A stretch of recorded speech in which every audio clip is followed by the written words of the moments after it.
Hi, it's Phil from Anglia Plane Modeler and welcome to our very first YouTube video.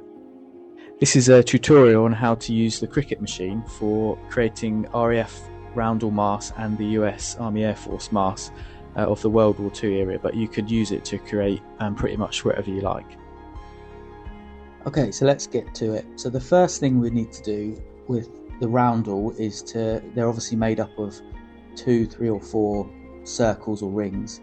So you just go into shapes, set them up like this. I like to colour them so that you can actually replicate what's on the decal sheet that comes in the kit, or what you're trying to see for the photo. It's just easier to kind of align everything.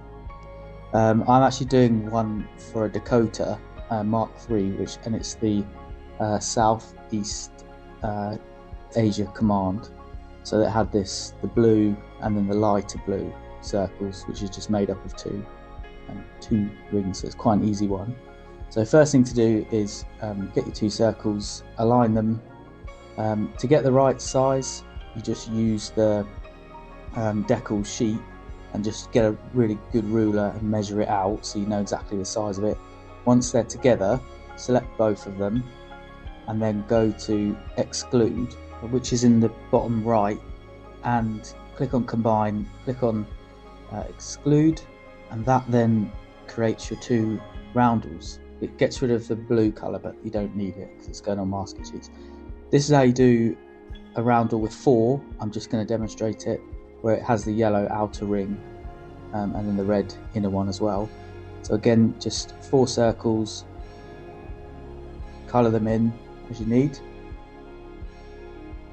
I'll do it this way instead. The other way I'll show you with the US one, but you can upload a picture of one, but with a circle, unless it's a really high quality image, you'll always get a bit of fuzziness around the edges. I just find this way is good because you can properly align it as you want.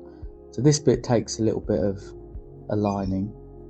On the kit that I was basing this off, which was a Mark I Spitfire from Airfix,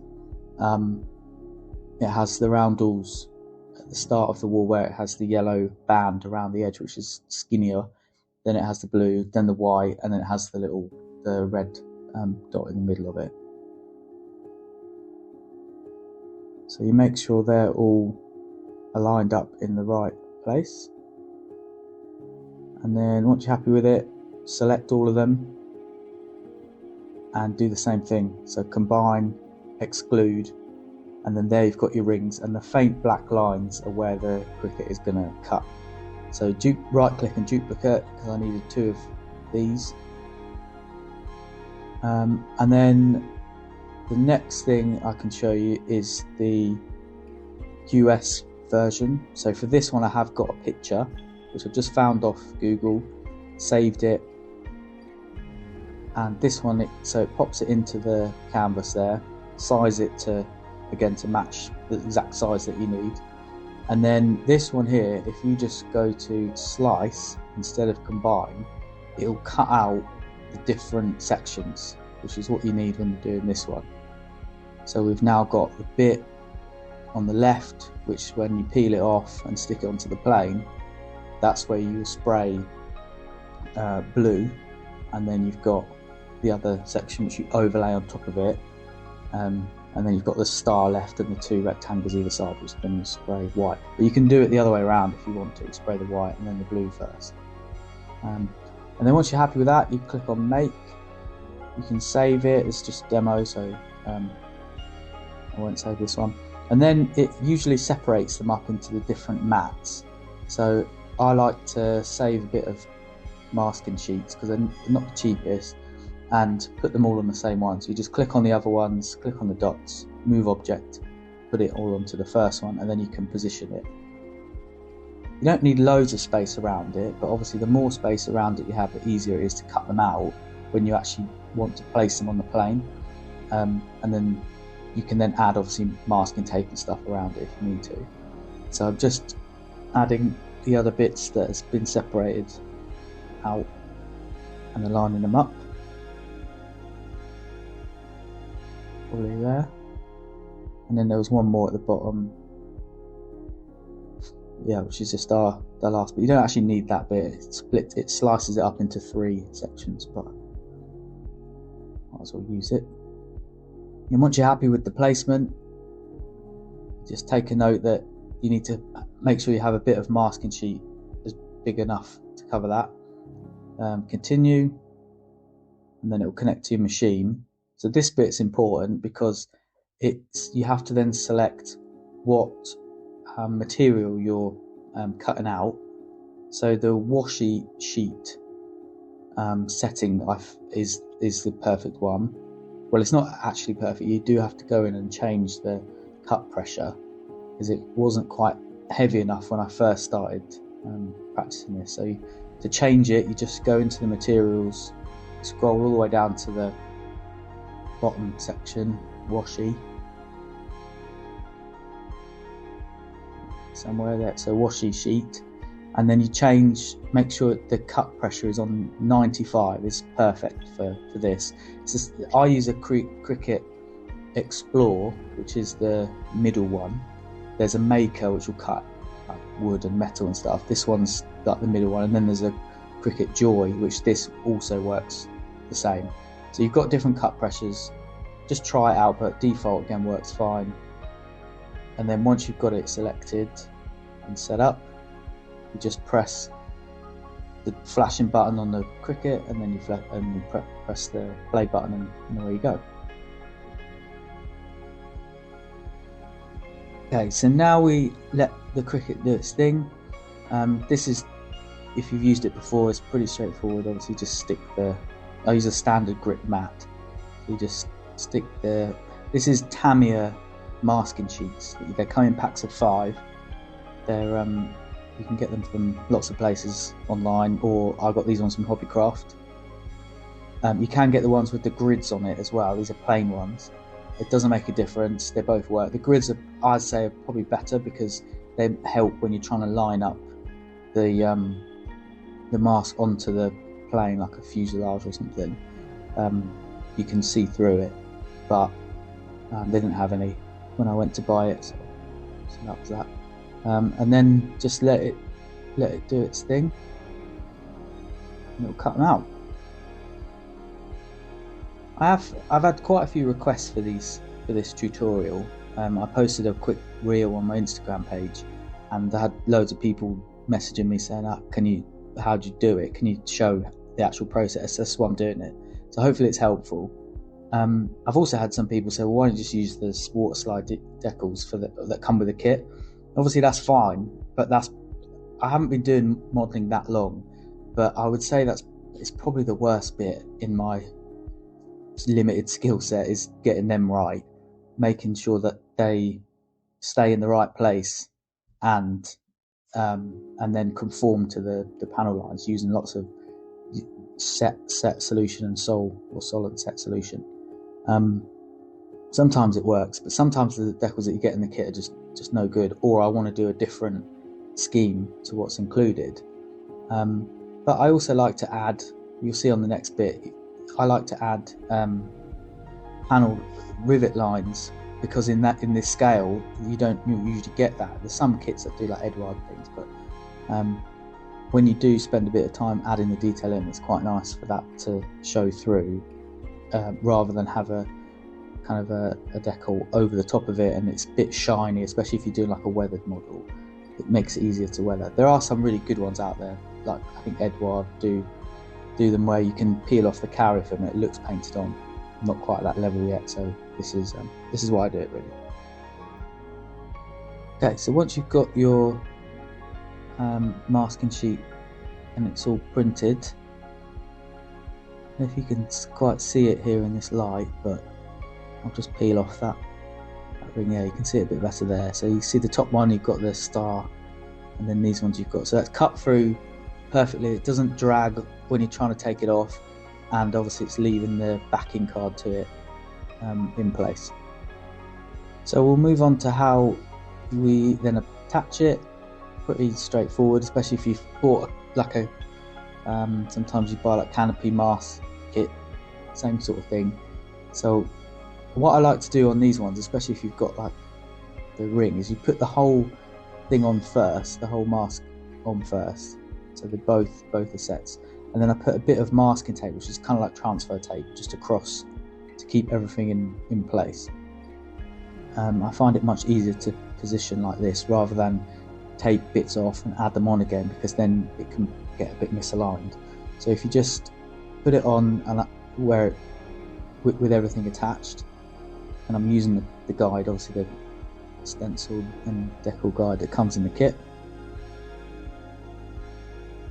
So I'm just putting this wing one on, get it pretty much in place. Try not to get fingerprints all over, that's why I'm wearing the gloves. And you can see on the tail, or on the back bit, the fuselage, I've put I've done the same process with the numbers, the serial number of the plane as well. So once you're happy with the position, you can then take off the bit that was holding them in place. It's not stuck down particularly well on this one, but I can easily just smooth it down with a cotton bud. Make sure it's nice and tight to stop any of the paint going underneath. So just spend a bit of time doing this bit, smooth out all the wrinkles.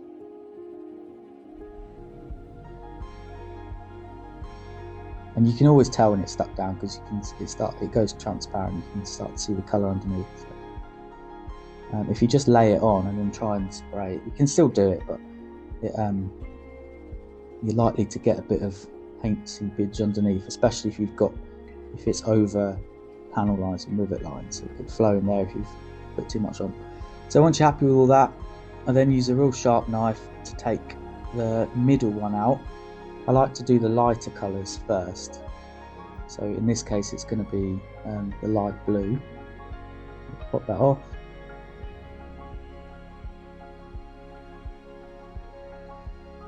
And then you have to save that middle bit for later, because the next section we're then going to put the middle bit back on and peel off the outer ring.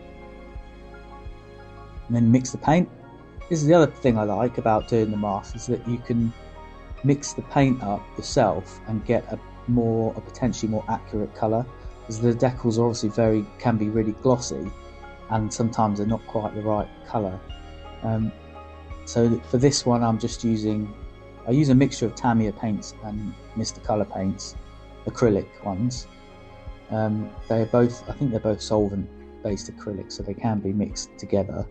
Or I haven't had any problems with them. And then I use Mr. Leveling thinner to thin it out. When you're doing the decals like this, you have to go over it in light mist coats and build up the layers. If you try and go too thick, then that's when it will pull up and it will then run underneath the mask along the lines. You can see where that one's masked, you've got 2 or 3 quite prominent panel lines there, which the paint will just flow underneath it if you do it too thick. So sort of thinner paint and light passes to build up the colour. But also I've weathered the paint that I've done on the Dakota is pretty much is like a weathered effect. Being based in Burma, I thought it would be subjected to quite a bit of weathering and fading and things. So I want the roundels to have the same effect, rather than the paint all nice and weathered, but then the roundels are gleaming. It doesn't really make sense. So I've mixed these two together. I've just guessed, but it actually turned out pretty good first time around. But obviously you can just add a bit of white in there, or light blue or dark blue. But you give it a really good mix together along with the thinner. I thin it about, I think, 1 to 3. So in this pot there's 1.5 of thinner and then 1 in total. And then spray. So make sure that I find the Mr. Colour paints, I just don't get any splatter with it at all. So that's why I really like using it. And with that thinner, it eliminates the tip dry as well. It's really good. So that's it. So just a really light coat on that one. Let it dry. So I've let this one dry for about 20 minutes or so.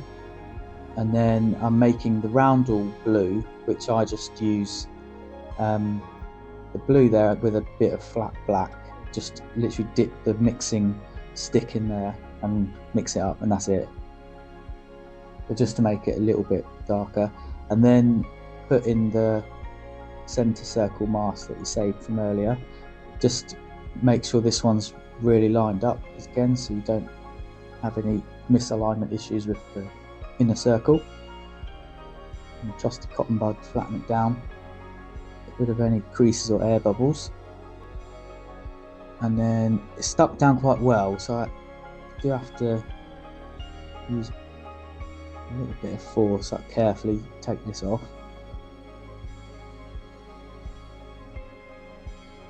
Like so.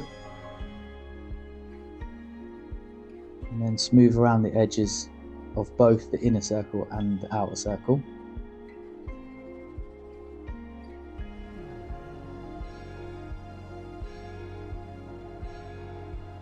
Get rid of all the dog hair that ends up in the middle bits. This is obviously the underside. And then again, just light passes with the darker blue, making sure you're getting all the way around the edges so you've got a proper circle.